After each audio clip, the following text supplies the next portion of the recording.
Hello guys, welcome back to my channel. सबसे पहले मेरी तरफ से आप सबको राधे राधे। आज मैं अपने चैनल पर जो गीत लेकर आई हूँ वो है भोजपुरी में हल्दी गीत, शादी गीत। लड़का लड़की दोनों में ये गा सकते हैं हम लोग। लास्ट तक देखिएगा, बहुत ही अच्छा, बहुत ही प्यारा है। पापा के खेतवा में उपजे हरदिया, चाचा के खेतवा में उपजे हरदिया। वो भैया बैठे रखवार, भैया बैठे रखवार।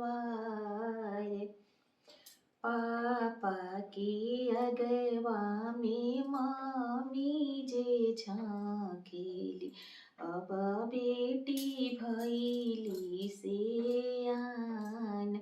चाचा के अगवा में मामी जे झाँके, चाचा के अगवा में चाची जे झाँकेली, अब बेटी भैली से आन, अब बेटी भैली से आन। हरी हरी बांसवा कटई है जानक राज, हर हरी हरी बांसवा कटई है जानक राज। पनवा से मारू छावाय, पनवा से मारू छावाय। हरी हरी बांसवा का टावेले पापा हो, पनवा से मड़वा छवाय, पनवा से मड़वा छवाय। चौका पर बैठेली बेटी हो सीता बेटी, हरदी चढ़ेला सिर माथ, हरदी चढ़ेला सिर माथ।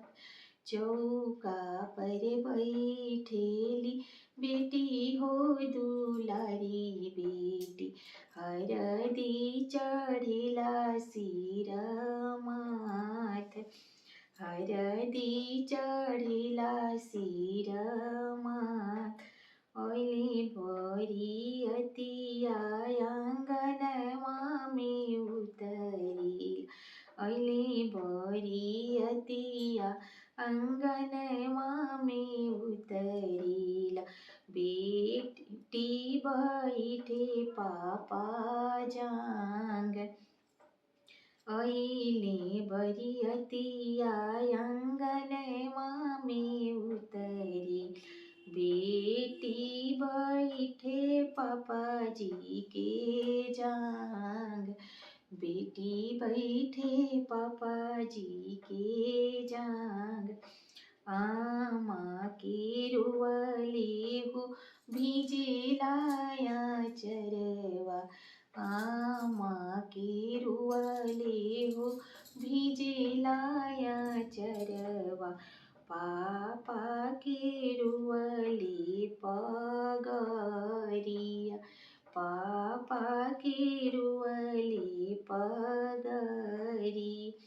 आजू बेटी भैली हो हमारो पराया, आजू बेटी भैली हो हमारो पराया।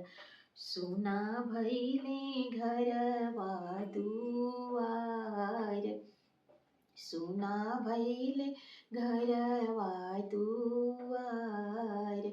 चाचा के रुवले, चाची के रुवले हो भिजेलाया चरवा।